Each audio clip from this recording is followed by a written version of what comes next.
Jumped In is the name of the book. Professor Jorja Leap of UCLA is the author. The subtitle, What Gangs Taught Me About Violence, Drugs, Love, and Redemption. Professor Leap, what did gangs teach you and how? Well, it depends on which of those you want to begin with, but what they taught me more than anything was how there is very little difference between all of us. And I know that sounds almost like a cliche, but what I derived and continue to learn from the time that I spend with them is that they are not that different from any of the rest of us in terms of their dreams or their ideas, but somewhere along the way they took a different turn. How long have you been working with gangs? And first of all, what is a gang?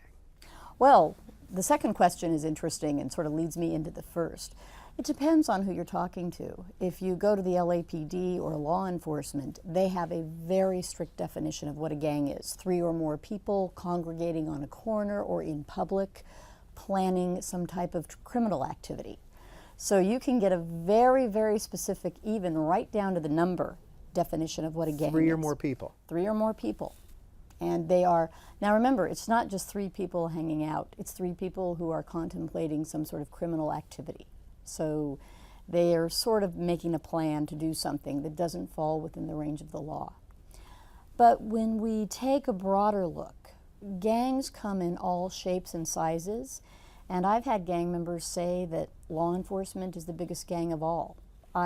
People that belong to a sorority or a fraternity might be perceived as being part of a gang.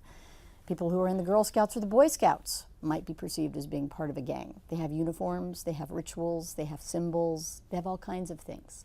So it depends. How long have I been involved with gangs and gang members and trying to understand gangs?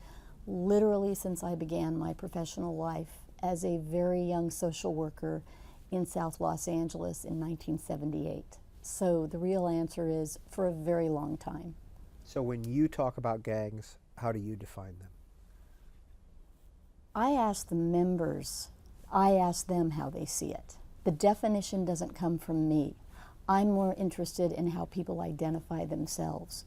If they identify themselves as part of a neighborhood or part of a gang, because neighborhood is often a synonym, I listen to them. But I'm much more interested in how they talk about themselves rather than a label that I'm putting on them.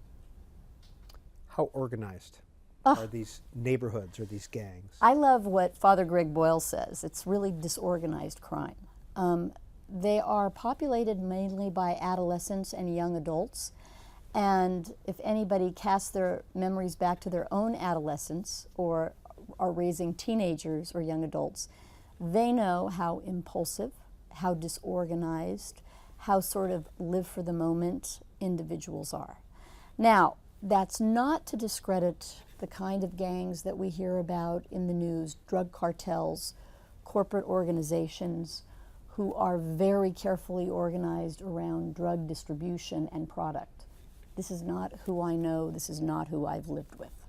Instead, what I've lived with are sort of the shifting cliques and different permutations of both men and women in Los Angeles who kind of come together and identify themselves as part of a neighborhood. Do they have, we think of the Bloods, the Crips. Yes. Is that who we're talking about today? Well, you know, it's really fascinating because we do think about the Bloods and the Crips, and that's certainly who's in the media and hip hop and films and all kinds of things like that. But the vast majority of gang members in Los Angeles, in the county and the city, are brown, are Mexican American and Central American, or Latino. So yes, we're talking about African American gangs like the Bloods and the Crips and all their sets and all their cliques, but we're also talking about Latino and Mexican gangs like White Fence, which is into the 5th generation, and anything from MS-13, which is a Central American gang, 18th Street. Some of these very well-established brown as well as black gangs. And people will always also say, what about the Aryan Brotherhood? What about Asian Pacific gangs? What about Samoan gangs? But by and large, in Los Angeles, we are talking about Latino and African American gangs. Does your ethnicity determine which gang you may or may not belong to? It's becoming more elastic. It used to.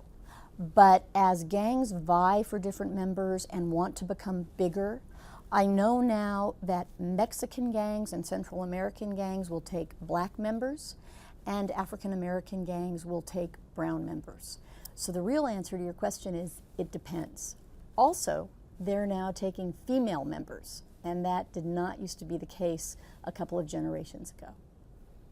How central to the lives of adolescents and young people in South Central LA are these gangs? That's a great question. It depends. They are still there. They still exert a hold on the lives of young people, but not to the extent that I've seen in the past. They are lessening their hold. It's still there. It's still part of the history. It's still part of what's part of the generations. But with the young people I see coming up, they are beginning to perceive of alternatives other than being in the gang. It's a slow, slow process. Nothing changes overnight. But I have seen some real change. The other thing is, I'm going to be very honest with you, a lot of the gangs in South Los Angeles and East Los Angeles have migrated. They no longer are just in Los Angeles. They have gone to the Inland Empire, to San Bernardino. They've also gone as far away as Las Vegas.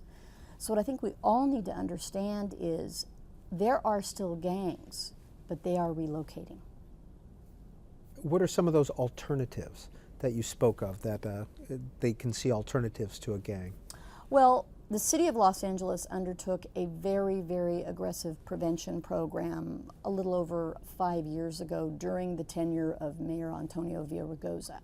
And that was a city-sponsored prevention program. That has had an impact. There are also many, many nonprofit agencies that have labored very long and very hard in South Los Angeles and East Los Angeles, and they are finally seeing the fruits of their labor. You take a place like Homeboy Industries, Communities in Schools, Toberman Community Center in San Pedro. They have worked with 1 or 2 generations of gang members. Those gang members are now having children or have had children, and they are trying to take them down different pathways. I'm also involved with a program that is really reaping some benefits called Project Fatherhood, which is sponsored by Children's Institute, Inc., and it is a program that helps fathers who were formerly incarcerated or former gang members really learn how to father their children. So when you say what's changed that, it's not any one thing, but a number of different programs and forces coming together. Jorja Leap, what is Homeboy Industries? Well, there's the official meaning of what Homeboy Industries is. It is the largest gang intervention program in the United States of America, and certainly in the city of Los Angeles. It sees more gang-involved men and women. It reports seeing more gang-involved men and women than probably any other organization in the country. What it is the dream of Father Greg Boyle, who was a Jesuit priest who began working with gang members 3 decades ago. And what started in a tiny little shoebox office grew into what is now a huge enterprise that trains gang members in jobs, provides a therapeutic community, and has a series of businesses or social enterprises where the gang members are employed. So for example, there's the Homeboy Bakery, where gang members learn to do scratch baking. There's also the Homegirl Cafe, where, as Father Greg says, waitresses with attitude learn to serve and learn about the food services. And I really do feel like I have arrived because I have a taco named after me there. They have tattoo removal. They have myriad services, everything from a unit of Project Fatherhood that is there talking about helping these gang members learn how to parent their children. They have educational classes, tutoring. They help gang members get their GEDs, their high school diplomas. It's quite extraordinary. Is there a percentage of the crime committed in South Central or in LA that you can attribute to gang activity? It depends on who you talk to. And it really is felt that the majority of violent crime in the past was gang related. But it's a difficult thing to define, because here's the deal.